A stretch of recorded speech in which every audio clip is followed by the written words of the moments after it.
Welcome to a quick walkthrough on how we created a customized 3D printed wrist orthotic using standard tools and digital technologies. We begin with taking accurate measurements of the wrist. This can be done using standard techniques like measuring tapes or a vernier caliper. For more precise digital method, we also use a 3D scanner or an online 3D scanning tool to capture the dimensions of the hand.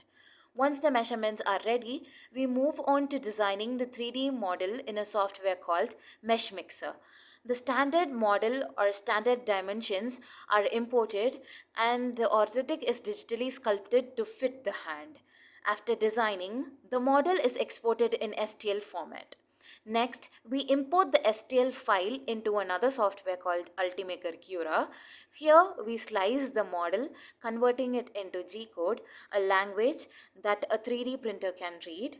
We also customize the print setting with layer height of 0.2 millimeter and infill density of 100%.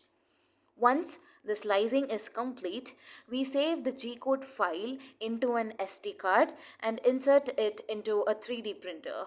The 3D printer then prints the model layer by layer using the material called PLA, which is polylactic acid, which is a hard biodegradable plastic.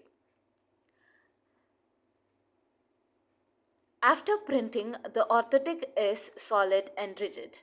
To mold it perfectly to wrist, we heat it in boiling water at around 80 degrees centigrade.